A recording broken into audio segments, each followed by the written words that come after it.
gàllu ndogal ndax tamit avant tout ay responsable lañ avant tout nag nous sommes des républicains bu fekkee dafa am benn décision boo xam ne dafa jóge ci kaw ñu ne kan moo ko jël ñu ne njiitu réew mi le président de tous les Sénégalais décision boobu nag bu yegsee yaakaar ne nun ñëpp dañ caa war a tënku te yaakaar naa ni waxtu wi du waxtu ndaje waxtu xeex la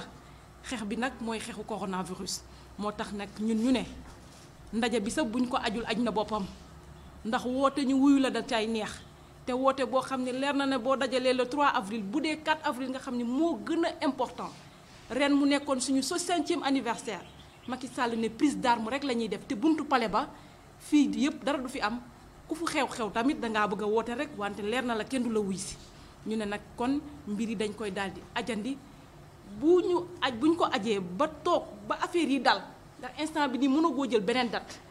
lépp corona bi fu mu nekk nii moom moo ñu conditionné foo ñu xool feebar bi naka lay doxee ba noppi bu fekkee nag dem na ba stabilité am ñu soog a dajawaat te yaakaar naa njuumte du doon ñaari yoon 3 avril bi dañ koo jël ñu bari nañu départ ngeen ba pare wéyal leen wante boo leen ñu tàgg woon doo leen ko jël moo tax ñu ne kenn du juum ñaari yoon xanaa mu neex la ah man de xat yu naru mu ko def ma ne buñ ca noppee ba affaire yi dalaat nii la ñuy woote waat ñu ne leen ban date ngeen jàpp ni buñ ko defee dana gën loolu nag mooy premier point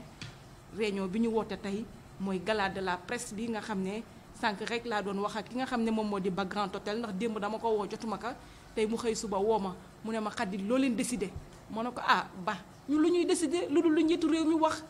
ndax bu fekkee ministre de l'intérieur dafa ne dans les lieux ouverts ou clos xanaa ku jàngul sax xam nga ni clos mooy lu tëju te hôtel dafa clos ma ne kon ñun xew-xew bi dàq na boppam mu ne man décision boobu sax laa doon xaar ngeen jël ko ma ne ko loolu la ñu jël mais terewul nag dinañ toog waxtaan comme dañoo toogoon waxtaan dinañ toogaat waxtaan ba date buñ koy tànn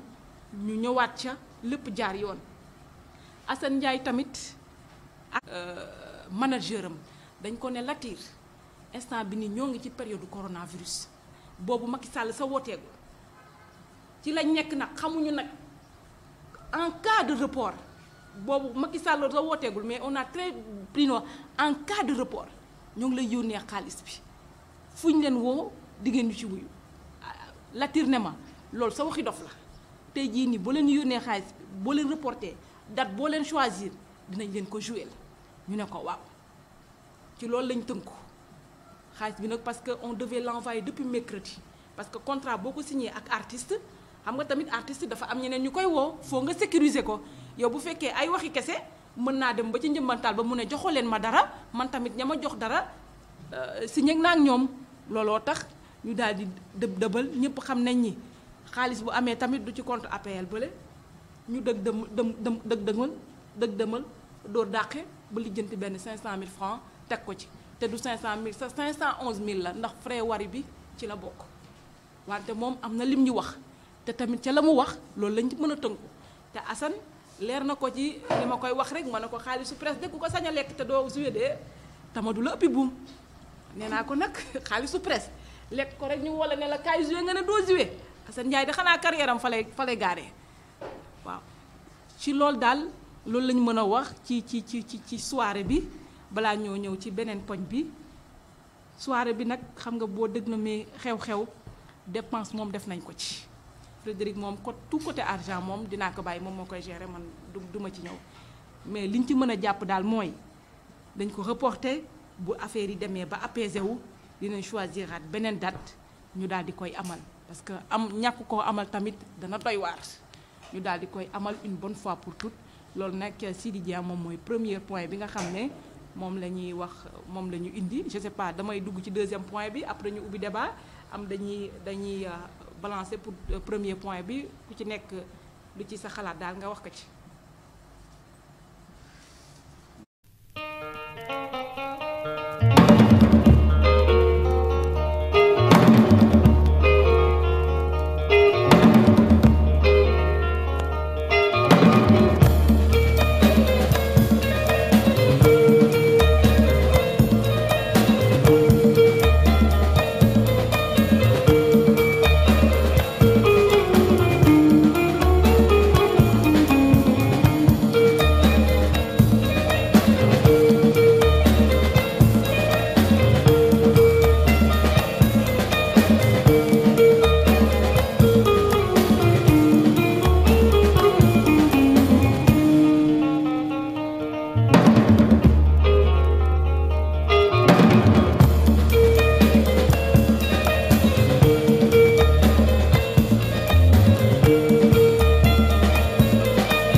décisions ont été prises. Est-ce que vous pouvez nous en prévenir de ces décisions, surtout concernant l'organisation de la presse de Béthune? Merci Elisabeth. Comme vous l'avez dit, nous venons de sortir d'une réunion d'information concernant l'organisation de la première édition du Gala de la presse qu'on avait prévu pour le 3 avril 2020 au Grand Hôtel de Thiès, soirée animée par Assane Ndiaye, mais coronavirus oblige. Conformément aux directives du chef de l'État. Je l'ai dit tout à l'heure, nous journalistes, nous sommes des républicains. Et quand le chef de l'État décide d'annuler toutes les activités dans les lieux clos et ouverts, vraiment, on ne peut pas être en porte-à-faux par rapport à cette décision. C'est pourquoi l'association des journalistes de Thiès, dont je suis la présidente, à l'unanimité a décidé de suspendre cette activité. Elle sera organisée bel et bien, mais pour une date ultérieure, une date qui sera communiquée à nos partenaires vraiment qui, depuis le début, se sont engagés pour que cet événement puisse avoir lieu au niveau de la capitale du rail. Ce n'est que partie remise. Nous tous, nous devons nous mobiliser parce que l'heure, c'est l'heure de la lutte. L'heure de la lutte contre une pandémie qui est là, le coronavirus. Une maladie dangereuse, qu'on le veuille ou pas. Une maladie qui se transmet de manière exponentielle. Excusez-moi de l'utilisation de ce mot, mais c'est le mot qui sied, parce que la contamination, elle est vraiment dangereuse. C'est pourquoi nous aussi, nous allons éviter le rassemblement. La date du 3 avril 2020 sera reportée l'événement sera reporté à une autre date qui sera communiquée à nos partenaires, mais aussi aux journalistes de Thiès. Comment appréciez-vous la décision du ministère de la Santé de sanctionner toute personne qui serait tentée de livrer des informations qui ne seraient pas avérées? C'est une décision que l'association des journalistes de Thiès salue. C'est une décision que l'association des journalistes de Thiès approuve. Un journaliste qui a fait une formation, un journaliste qui a l'éthique et de la déontologie ne fait pas certaines choses. On n'est pas à l'heure des scoops. Le coronavirus, il n'y a pas de scoop avec le coronavirus. Un nouveau cas à Thiès, ce n'est pas intéressant. Nous tous, nous ne voulons pas de nouveaux cas. Alors pourquoi courir et dire qu'il y a de nouveaux cas, il y a une personne qui peut guérir le coronavirus? Qu'il arrête ou qu'elle arrête ces personnes. Aujourd'hui, si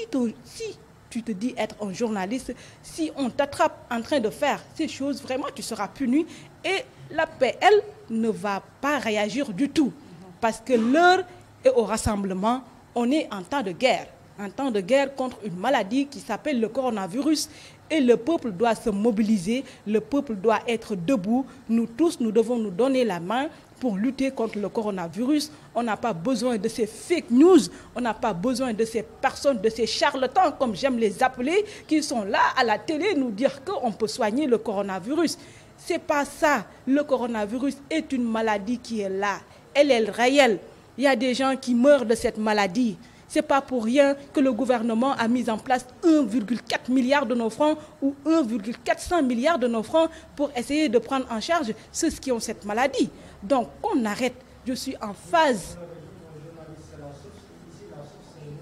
La source, c'est le ministère. Vraiment, on doit attendre parce que le ministère, tous les jours, à partir de 18h, il y a des communiqués. C'est la meilleure source. C'est la source avérée. On n'a qu'à attendre tout ce qui va venir au niveau du ministère. Parce qu'on le dit, le président de la République, le ministère a des informations que nous n'avons pas.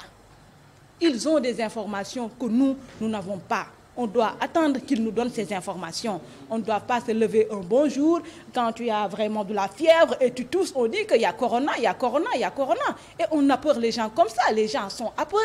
C'est la panique et on n'a pas besoin de cette situation de panique. On doit rester debout, main dans la main, mener la lutte ensemble, bouter cette maladie hors de nos frontières, hors du Sénégal, hors de l'Afrique, hors du monde entier. Parce que je le dis, c'est une maladie qui voyage. Il prend l'avion ou elle prend l'avion, elle prend des véhicules. Parce que cette maladie voyage. Donc nous devons être là, se donner la main, lutter pour que vraiment le coronavirus soit une vieille histoire. Qu'on se dise en 2020, en mars 2020, il y avait une maladie, elle s'appelle coronavirus. On l'a vaincu et c'est tout. Voilà, c'est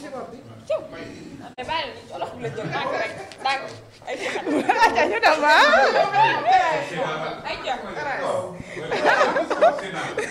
gis nga. présidente association de la presse locale. Thiès tey jii nag am des décisions yoo xamante ne jël nañu ko ci assemblée générale ci réunion boo xam ne ñu ko doon def pour informer jëm ci feebar bi nga xam ne moo la réew.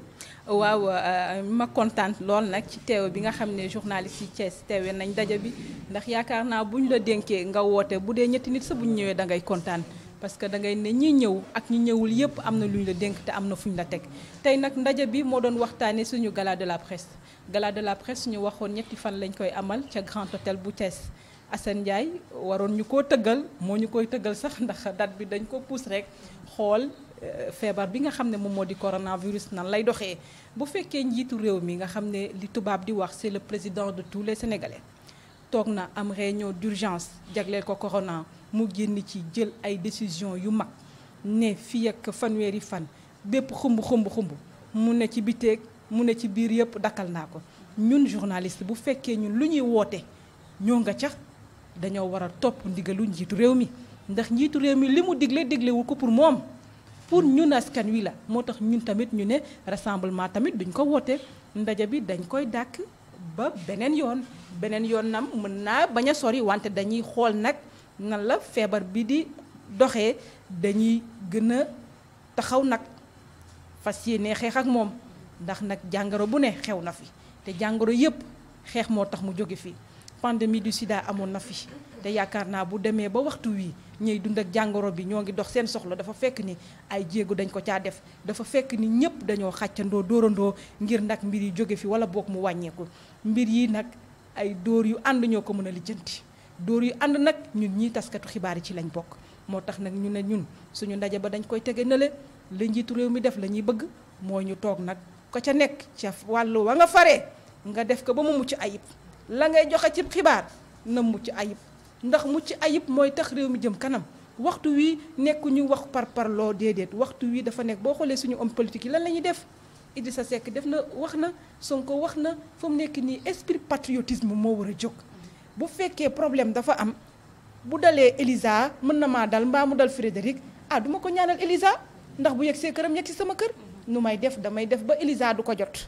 te pour Elisa du ko jot foo maag Elisa ñu joxante loxo bu Elisa ngàddee ma ngàdd ndax dóor bi dal loolu rek la fu mu nekk nii ñëpp a booloo ngir xeex jàngoro bi nga xam ne moo di coronavirus ñun nag journaliste yi Thiès moom ñëpp xam nañ ni li may wax rek ñu di ko tere Thiès la capitale du rail la ville aux deux gares dëkk ñaari aéroport yi xam nga loolu bu fi yegsee ñun tamit dañuy boole suñu doole dugg ci xeex bi liñ ci mën yëpp nag danañ ko ca def moo tax suñuy partenaires yi nee nañ leen lii report bu ndaw la rek dañuy xool feebar bi ni muy doxee te feebar bi ni muy doxee suñu loxo nga ca dañuy xeex ak moom buux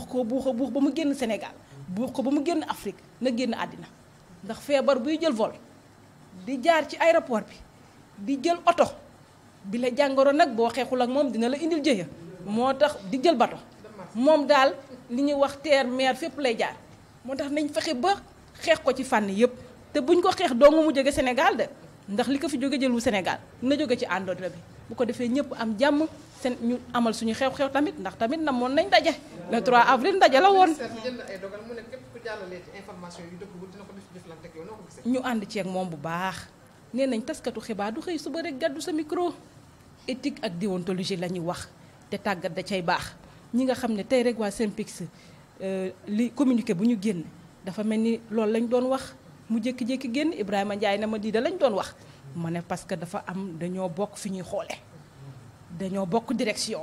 lan moo tax ñu bokk direction dañoo bokk fu ñu jóge dañoo bokk tàggat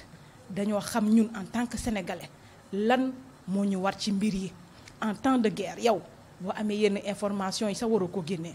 waxtu wii ay kii am na corona kaa am na Thiès am na Diourbel du scoop mbaa corona amul man ñiy wax benn source moo am source mooy ministère de la santé